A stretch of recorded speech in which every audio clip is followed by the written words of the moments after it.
अस्सलामु अलैकुम वरहमतुल्लाहि वबरकातुहु। अस्सलातु वस्सलामु अलैका या सय्यदी या रसूल अल्लाह। अस्सलातु वस्सलामु अलैका या सय्यदी या हबीब अल्लाह सल्लल्लाहु तआला अलैहि वालिहि वसल्लम। इत्तिकाफ। मैं आपसे उम्मीद करता हूँ कि आप मेरी मुकम्मल गुफ्तगू को समाअत फरमाएं। इंशाअल्लाहुल अज़ीज़ अगर आपने समाअत कर लिया तो आपको इत्तिकाफ के ताल्लुक़ से बहुत सारी बातें मालूम हो जाएंगी। इंशाअल्लाह हम आपको इत्तिकाफ के ताल्लुक़ से अहादीस रसूल भी बयान करेंगे, इत्तिकाफ की दुआ यानी नीयत भी बयान करेंगे और इत्तिकाफ की फजीलत भी बयान करेंगे। इत्तिकाफ करने वाला क्या करे ये भी बयान करेंगे। तो आइए सबसे पहले अहादीस रसूल सल्लल्लाहु अलैहि वसल्लम को समाअत करें। सारे महीने का इत्तिकाफ। हज़रत सैयदना अबू सईद खुदरी रदी अल्लाह ताला अन्हु से रिवायत है कि एक मरतबा रहमत आलम सल्लल्लाहु अलैहि वसल्लम ने यकुम रमज़ान से 20 रमज़ान तक इत्तिकाफ करने के बाद इरशाद फरमाया, मैंने शब क़द्र की तलाश के लिए रमज़ान के पहले अशरे का इत्तिकाफ किया, फिर दरमियानी अशरे का इत्तिकाफ किया, फिर मुझे बताया गया कि शब क़द्र आखिरी अशरे में है, लिहाजा तुम में से जो शख्स चाहे मेरे साथ इत्तिकाफ कर ले। हज़रात मोहतरम, इस हदीस रसूल से हमें क्या मालूम होता है कि मेरे आका सल्लल्लाहु अलैहि वसल्लम ने शब क़द्र की तलाश के लिए इत्तिकाफ फरमाया रमज़ान के पहले 2 अशरे का, मगर फिर बाद में मेरे आका सल्लल्लाहु अलैहि वसल्लम ने रमज़ान के आखिरी अशरे का इत्तिकाफ फरमाया। अब आइए एक और हदीस पाक सुन लीजिए। यह हदीस पाक बुखारी और मुस्लिम शरीफ में मौजूद है। हज़रत सैयदा आयशा सिद्दीक़ा रज़ी अल्लाह तआला अन्हा से रिवायत है, नबी करीम सल्लल्लाहु अलैहि वसल्लम रमज़ान के आखिरी अशरे में इत्तिकाफ किया करते थे, यहाँ तक कि उसी तरीके पर आपका विसाल हुआ। हज़रात मोहतरम, एक और हदीस रसूल सुन लीजिए। तिरमिज़ी शरीफ, अबू दाऊद शरीफ की हदीस पाक है। हज़रत अनस रज़ी अल्लाह तआला अन्हु ने फरमाया कि हुज़ूर अलैहिस्सलातु वस्सलाम रमज़ान के आखिरी अशरे में इत्तिकाफ फरमाया करते थे और एक साल इत्तिकाफ नहीं फरमाया तो दूसरे साल 20 दिन का इत्तिकाफ फरमाया। इन तीनों अहादीस रसूल को सुनने के बाद ये मालूम होता है कि नबी पाक सल्लल्लाहु अलैहि वसल्लम ने रमज़ान के महीने में इत्तिकाफ किया और रमज़ान के महीने में इत्तिकाफ करना सुन्नत रसूल सल्लल्लाहु तआला अलैहि वसल्लम है। इसी तरह ये भी बात जो है अहदीस रसूल में मिल जाता है कि नबी पाक सल्लल्लाहु अलैहि वसल्लम के विसाल ज़ाहिरी के बाद अज़वाज मुत्तहरात ने भी रमज़ानुल मुबारक के आखिरी अशरे का इत्तिकाफ किया। लिहाजा औरतें नबी पाक सल्लल्लाहु अलैहि वसल्लम की सुन्नत और अज़वाज मुत्तहरात की सुन्नत पर अमल करते हुए इत्तिकाफ करना चाहें तो रमज़ान के आखिरी अशरे का इत्तिकाफ कर लिया करें। अब आइए इत्तिकाफ की फजीलत समाअत फरमाइए। इत्तिकाफ की फजीलत क्या है? फरमाने मुस्तफ़ा सल्लल्लाहु अलैहि वसल्लम है कि जिस शख्स ने ईमान के साथ सवाब हासिल करने की नीयत से इत्तिकाफ किया उसके पिछले गुनाह बख्श दिए जाएंगे। सुभान अल्लाह, सुभान अल्लाह।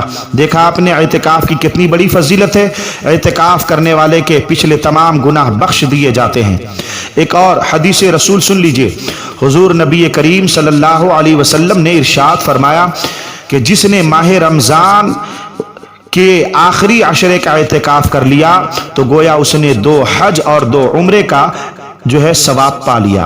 हज़रात मोहतरम, क्या समझा आपने कि जिसने रमज़ानुल मुबारक के आखिरी अशरे का इत्तिकाफ किया तो अल्लाह पाक उसे 2 हज और 2 उम्रे का सवाब अता फरमाता है। हज़रात मोहतरम, इत्तिकाफ की इतनी बड़ी फजीलत है, लिहाजा जो मुअतकिफ़ होते हैं वो यकीनन बड़े किस्मत वाले होते हैं। और इत्तिकाफ की एक सबसे बड़ी फजीलत यह है कि इत्तिकाफ करने वाला शब क़द्र पा लेता है। अब आइए इत्तिकाफ की दुआ यानी नीयत समाअत फरमाइए। आप इस तरह भी नीयत कर सकते हैं, अस्सलातु वस्सलामु अलैका या रसूल अल्लाह सल्लल्लाहु तआला अलैहि वसल्लम, अऊज़ु बिल्लाहि मिनश शैतानिर रजीम, बिस्मिल्लाहिर रहमानिर रहीम, बिस्मिल्लाहि दखलतु व अलैहि तवक्कलतु व नवैतु सुन्नतल इत्तिकाफ। ये नीयत करके जो है 20 रमज़ानुल मुबारक को عصر کے بعد یعنی 21 کی شب سے پہلے، مغرب سے پہلے جو ہے مسجد میں داخل ہو جائیں۔ مرد محلے کی مسجد میں یا جس مسجد میں وہ اعتکاف کرنا چاہیں اس میں جو ہے عصر کی نماز کے بعد 20 رمضان المبارک شریف کو 21 کی شب سے پہلے داخل ہو جائیں گے۔ اور عورتیں جو ہیں اپنے گھر کے اندر جو مسجد کا حصہ ہے یا کسی ایک حصے کو مسجد تصور کر لیں گے اور اسی میں جو ہے یہ نیت کر کے داخل ہو جائیں گی۔ اعتکاف 3 طرح کا ہوتا ہے، ایک اعتکاف جو ہے واجب، اور دوسرا اعتکاف جو ہے وہ سنت، اور تیسرا اعتکاف جو ہے وہ مستحب یعنی نفل۔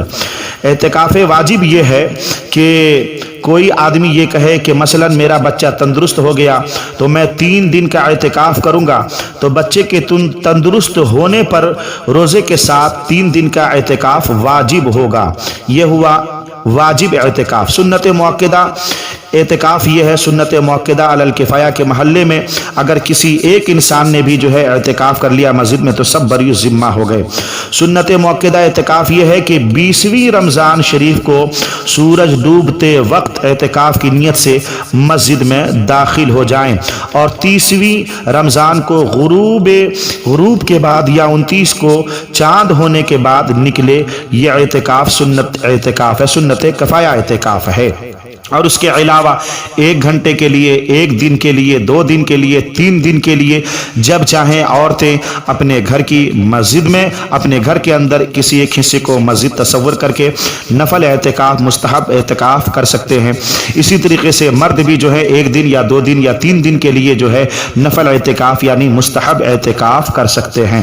حضرات محترم، اعتکاف کرنے والے کو چاہیے کہ جب اعتکاف کی نیت کر کے مسجد میں داخل ہو جائیں تو وہ جو ہے الٹی سیدھی جو حرکتیں نہ کریں، اور جو ہے دنیا کے لہو و لعب میں نہ لگیں، اور اپنے وقت کو ضائع نہ کریں، بلکہ جو ہے قرآن مجید کی تلاوت کریں، حدیث رسول پڑھیں، درود شریف کی کثرت کریں، علم دین سیکھیں، نفل پڑھیں، اپنے لیے عالم اسلام کے لیے دعا کریں، ہو سکے تو اس ناچیز محمد حامد رضا نشاط کے لیے بھی دعا فرمائیں۔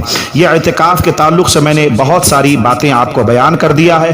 اللہ پاک ہم سب کو معتکف ہونے اور اعتکاف کی فضیلت پانے کی توفیق عطا فرمائے۔